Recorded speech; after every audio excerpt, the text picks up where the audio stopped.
président enfin rêve s'est réalisé et alors roi mtakende bitumba azomi ce qu'on a mabele na ye kota kola na famille aye biso victoire wana donc y a une famille na biso sotana esengo vraiment yo yambaye malheureusement que tout le monde était parce que Fakia bimela kuna mais mbila moni danger baya bimela bo l'étape so toyebe ba bimise na ndenga sima donc biso esengo na biso ka yango wana en fait esengo na biso quand même bon c'est pas diaspora oh diaspora ah déjà enfin je président na biso au balbarato yebi ba parents na ye lobi sai donc président mo beso futi papa biso te ko funde pas maman Mars maman sola na moi na futa biso donc de baba c'est lui qui a vu le père maintenant viens voir le fils beaucoup de bandeko bazali ko douter na arriver à président ba o bazali ko cha o e bon tembe kaka si ba moni boy tembe za kaka na la trama puta de mais lelo bimi deux pièces c'est ba na tembe il faut bâtir kaka bongo po ya boy exact tane tinga na rata na ngomona président Kabila les pères na rata on mona papa qui seke di les pères ne na moi na nga de ya boy na âge na nga déjà ekokit c'est bon dans na ba vaccin moi 10 ans na sana merci pour la président lobby studio boyoki donc on va un studio pour le président tout de suite lobby studio pour la présidence samedi clip. Ouais.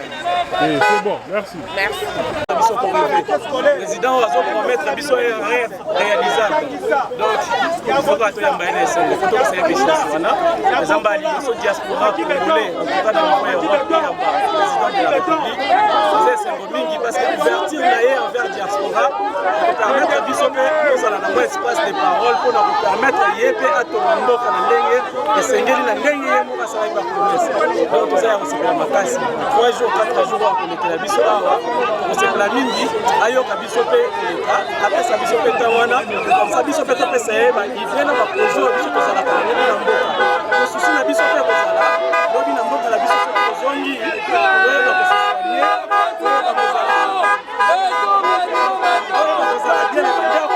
kosanga mbongo te basomere bayeba kozwa oyo ya bango mike oyo mpe bazangi ya bango mbongo lete esalaki ekele bamata mwa ekesi moko bazwa bango mike mpo mbongo ezangi te moye mpe ya kofinanse nyonso wana eza te eza kaka baide atonga mboka wana eza ebele moye mpe ya kofinanse baide wana nyonso ezali donc faci tia ye afungole biso maboko je pense que eza parce que aza na besoin baide na biso po topermettre ye avancer na projet voilà eloko nga na ngai naloba nga ndeko trésor bande aza parti ya dynamique aza mpe soutien ya IDPS epuis naza assistant social na Belgique aza na groupe na biso mpe toyidaka bandeko na biso na niveau ya Congo baorphelin baétudiant soutenaka bango na mwa minerval mpona biloko ya mike mike en tout cas eza esengo mingi tomonaka ouverture politique en tout cas ezali envers diaspora Europe donc tosoutenir. Et que pouvez-vous dire de la mobilisation aujourd'hui à Batoya? La mobilisation, il n'y a rien à dire. Comme vous pouvez vous-même l'observer, c'est une réussite. Vous voyez vous-même l'engouement, les liesses qu'il y a, donc il n'y a rien à dire. Je n'ai même pas de commentaires. Tous les mamans, tous nos frères, nos sœurs, nos papis même qui sont là, ils sont venus voir leur fils qui leur aspire en tout cas espoir. Je m'ose quand des bazoyemba, Papa, tu as un mot à dire? C'est pas une macasse, bon, même au fond, on a été fait Félix savoir combien par heure, ils ont sauté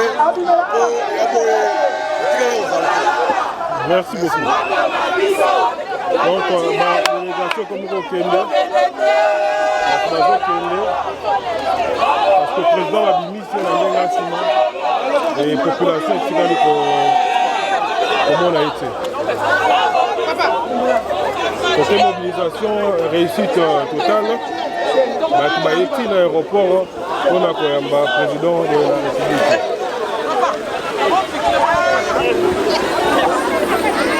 C'est Marc. Un mot, c'est Marc. C'est Marc. Un mot à dire. Bon, le chef Je crois qu'on l'a exfiltré, il est sorti. Parce que Manzele est obélé. Donc, on limite à la. Et pour la mobilisation? Bon, ben, je crois qu'ils doivent encore ajouter la sécurité pour le jour de l'expo. Parce qu'avec ça, vraiment, je crois que ça va exploser ce jour. Ok. Et madame, vous vous présentez? Présidente de la synergie dynamique RDC. Voilà, je suis ravie de voir cet engouement autour de la venue du chef de l'État de la République démocratique du Congo. Je cite Félix Antoine Tshisekedi Tshilombo sur la terre des Noko, comme on est bien appelé. En tout cas, le Congolais enthousiaste, les gens ont pris congé, les gens sont déplacés en masse. Continuez à nous suivre et vous verrez la suite. Ok, merci beaucoup.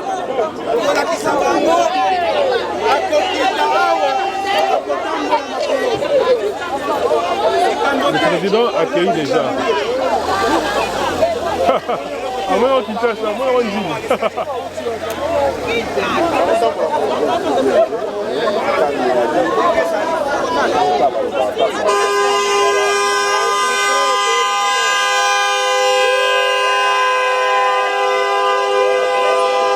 On a comme un espoir que ceux qui atteignent Malamu, ceux qui ont une ambition à qu'on au sommet de l'État. Amen. Et c'est une fierté, c'est un honneur pour nous, le peuple congolais.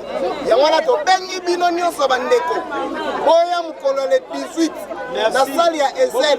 Olati kitoko, oche parfum, oyena mbongo koyamba mokonza mboka. Wazali mokonzi ya ba peuple congolais nyonso. Nyonso na kindoki. Nyonso na milimo ba beba ndeko telemela mboka. To déboulonner yo. À partir d'aujourd'hui, Napoto, combat à Boho, Pia, combat à Osfili Napoto. Napoto doit rejoindre sa culture, Nabiso. Avec force, nous avons le bango avec force, parce que tu as le pouvoir. Donc rejoindre sa culture congolaise. Culture congolaise, on va papa, on va kundela ki. Culture congolaise, on va kofi, on va mide batombola. Culture congolaise, on va chive na batombola et zozonga. Nous azate. Musique à partir de là, nous avons avec force. Musique à la photo, parce qu'il faut que ce là pouvoir et zongi na maboko ya congolais. Nous avons la photo la manga azate. Voilà. Merci beaucoup les Merci. Musique congolais kozonga. Musique kozonga. La musique ya bolumbu mutakalate. Musique oyo eza koyana makambo kote ya bato. Yango kozonga na poto. Soko oyo na musique na we pola. Ekoya na poto te. Alors la musique congolais, mama Fachi, comme la répertoire na bino. Makama malongele de la mokosa. Alors bino ba corrupte. Fachi beto. Na bino bokeba. C'est les Koukani. Achombokila. Wangungi. Mama Fachi. Aganga ki. Asa de bouloni. Alors maman ko ba ngaka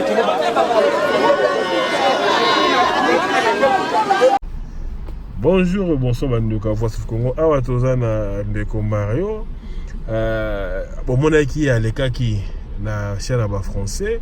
Le reportage de Salaki base makasi sur arrivé à Fati. Tout monaki azalaki pena bateau bazalaki contre aller moi depuis le bateau bazalaki pour mais ngana zana awa tozo kende azana cortège ba tozo kende ya président. On a comprendre était dans le lobby mais ndeko azalaki résistant mais s'est retrouvé à ndeko Mario est-ce que sur la bande de compé ça va peut expliquer bango là.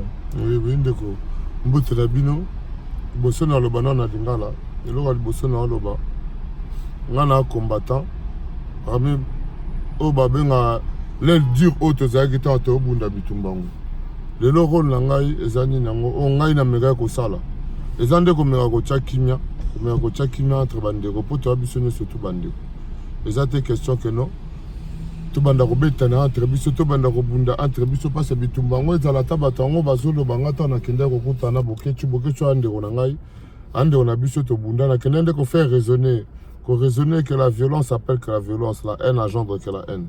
La minute où tu as un posande, tu as un bomoko, pour tu as un chef de l'État, pour tu as le programme, tu as une chance. Pour que non, tu as un sala, musala, ou biso to PCD. Pour nous, on a tel sous les lots, on continue les sous. Au téléma les sous, combattre les sous, na ba internet, na ba nini. Bande Congo, bango se tourner bazana. Baki koloba démarche na ngata na ke pa na bango. Na téléma qui pour bazolo baza liberté d'expression, faut dire comme tout ce toi lobo. Na zate que non pour na ta combattant, pour na za profati c'était, na za pour la président na ngai, pour na bien Congo, pour na bola mo Congo terra Congo na liboso, ezana no bomoko. Et